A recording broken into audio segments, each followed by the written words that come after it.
Sudden death at the 2010 Shell Houston Open.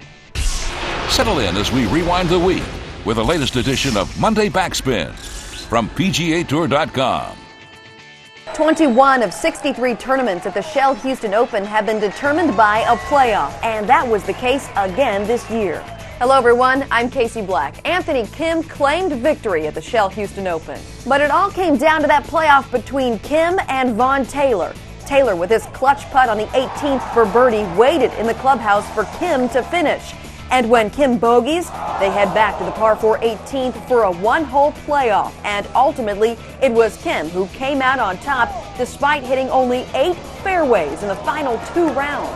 I really wasn't sure what was going on with my swing, but if there's something my dad taught me, it was to believe in myself when nobody else does, and I did today, and it felt great. Kim, by the way, is the 5th player in the last 20 years to win 3 times before turning 25. The others include Tiger Woods, Phil Mickelson, Sergio Garcia, and Adam Scott.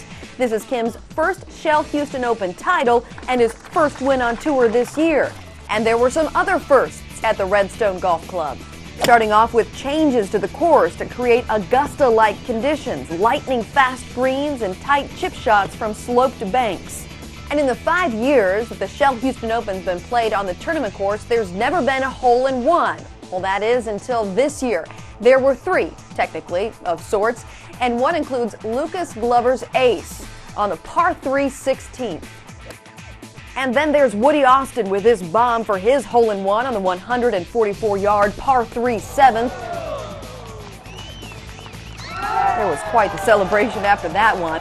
But perhaps the most unique hole-in-one came from Andrew McLarty, the South African, with his tee shot on the par 4 17th, right smack dab in a trash can. McLarty eventually gets a free drop and manages to save par. And from the fun to the frustration, the par 4 18th lined down the left with water, and for some reason, balls were just drawn to the drink on this Kodak challenge hole. In the first 2 days of play alone, more than 40 balls were hit in the water on this finishing hole. Since 2006, more than 250 balls have drifted into the drink on 18. And while the world number 3, Phil Mickelson, had his fair share of frustrations on the course this year, he did manage to make the most of his Sunday round. He had a substitute caddy fill in on 3 holes. His name, Dr. Tom Buckle, and he has developed a close relationship with the Mickelsons. He's one of the best doctors in the world, and he has helped us through one of the hardest times that Amy and I have gone through. And he was in the crowd. He had actually caddied back in college in a professional tournament.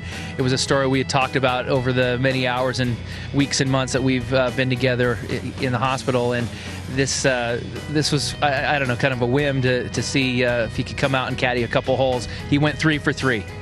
He 3 birdies, and as soon as he took a break, I went back to par. Phil Mickelson ended up 2 under for the tournament. And on another interesting side note, one of Phil Mickelson's friends was out and about on the course. Former President George H.W. Bush was there at Redstone and complimented the conditions. I am very proud, and I think the boys told me last night, we had dinner with some of them, and they said they like the course. They think they've done a good job on the course. They're very fast, the greens. But a lot of golf out there. And you may not have noticed, but the former president was wearing a 2009 President's Cup shirt. He says it was in honor of this guy, Fred Couples, who was again named captain of the U.S. team for the President's Cup 2011 earlier this week. Greg Norman will also be captain of the international team next year. The event will be played at the Royal Melbourne Golf Club in Australia, which was the site of the 1998 event. Fred Albers has been out at the Shell Houston Open all week. He takes a look back and a look forward at what we can expect next week.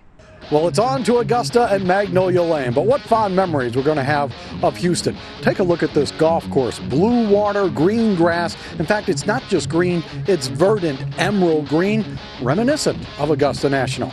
You see, at the Shell Houston Open, they took what was potentially a negative and they turned it into the positive. Many players will skip the week before a major, but Houston had one of the strong fields of the entire season.